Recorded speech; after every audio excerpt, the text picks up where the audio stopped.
Hello friends, welcome back.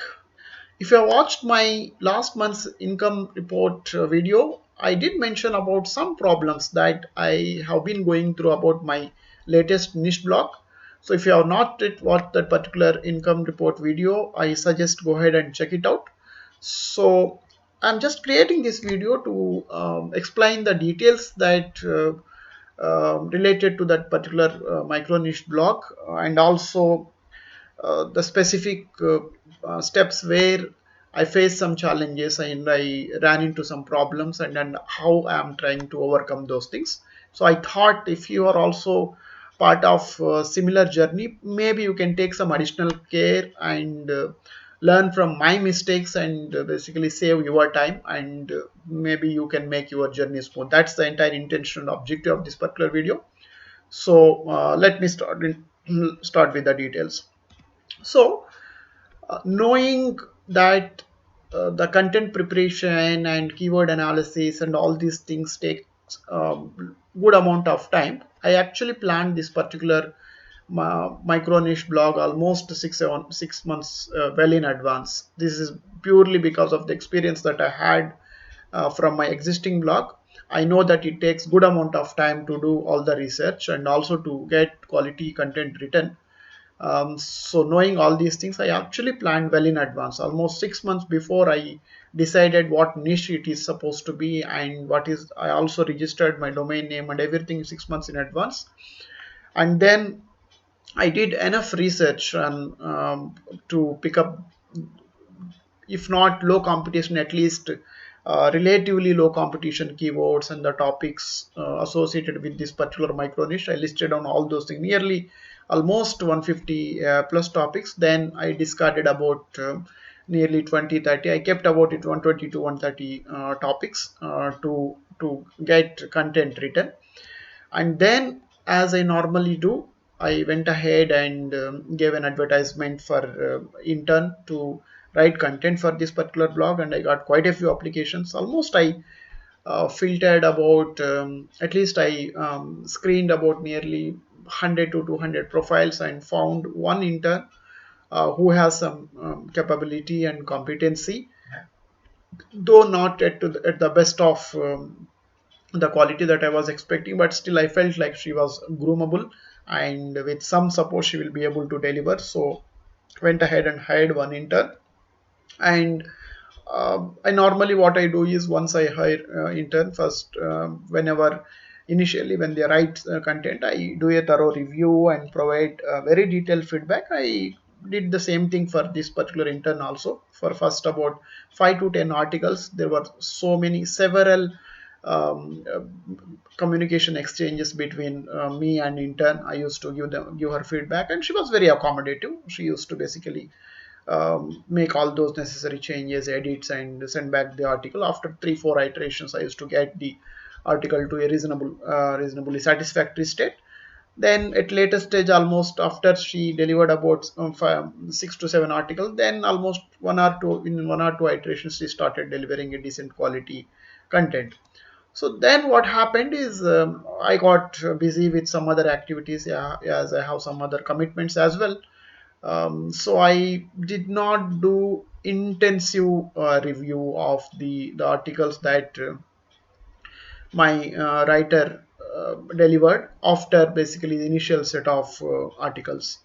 So I used to basically check only once in a while some random articles when I found some time, and I used to give some comments. But I was not able to get enough time to spend quality time to go and do a detailed review of those articles. On back of my mind, I was also thinking that anyway I already reviewed first 10 articles. She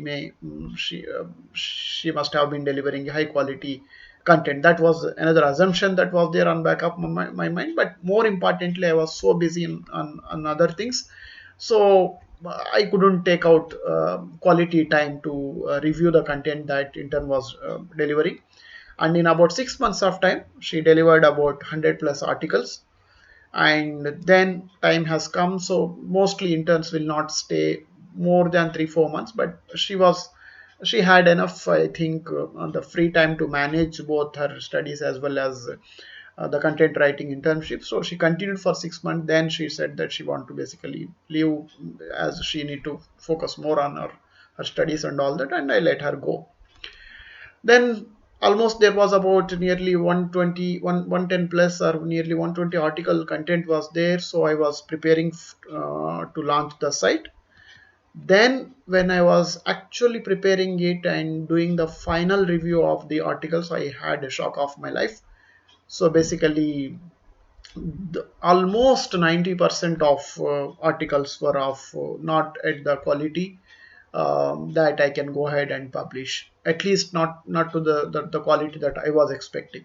So I was kind of literally shocked, and I was clueless at that time how to go about with that. So I took some time, a couple of weeks. I did not do anything on that particular site, and then what I did was basically I classified, categorized the articles which are absolutely bad in quality and which are relatively good in quality.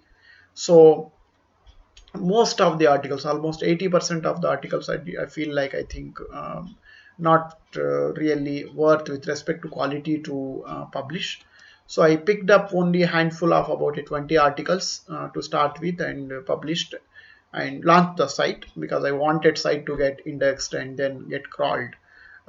Then what I did, I went ahead and hired one more intern, more with an objective to basically edit this content and revise it uh, by providing certain guidelines. So she did revise some articles, about 6 to 7 articles. But then again, it was not actually coming up to the quality levels that I was expecting. So I had a conversation with that intern. Then what I found is it is not so easy to basically edit and correct the article if it is very badly written. So what the reality is, the editors will be able to correct or revise the article for about maybe 10 to 20% of the content to make it better. So if article is already about 60 to 70% of the expected quality levels, then maybe editor can actually cover up another 10 to 20% and make it reasonably good. But if an article is so bad that if it is only about a 30 to 40% of your expected quality, even if editor adds another 10 to 20% of uh, high quality content there, still it doesn't look as at the standard that we were anticipating. So it did not work out, and I let her also go.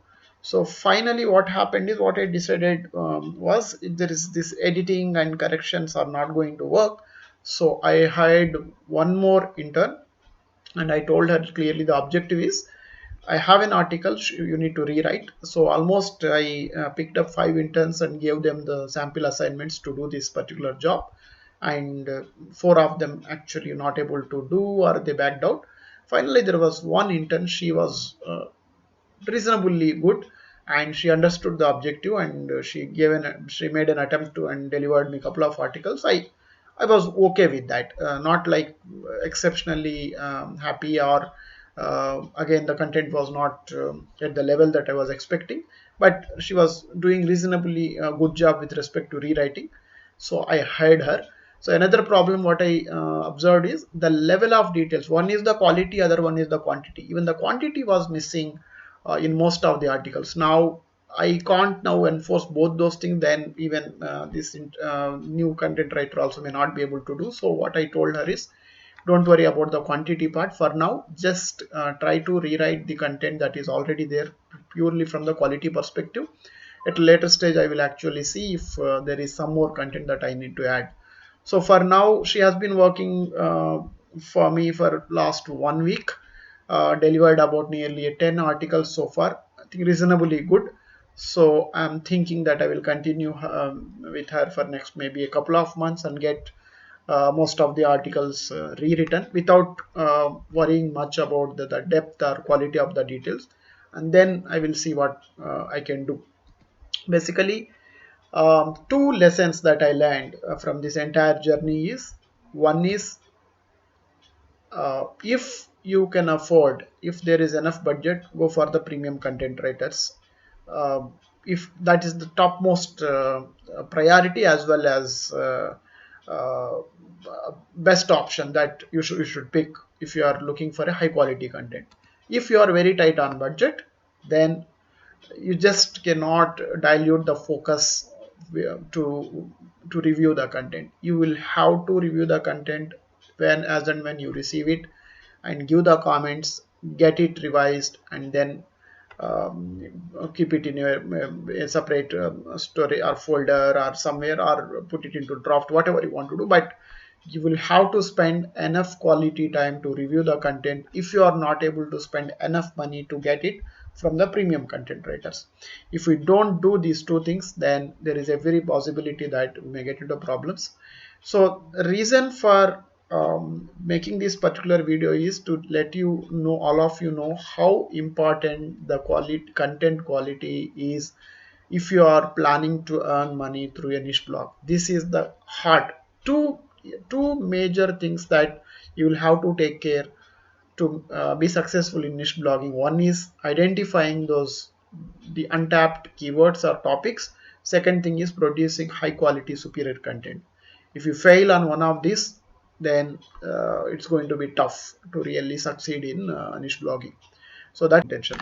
Hope you like the content. Thank you very much for your time. Bye.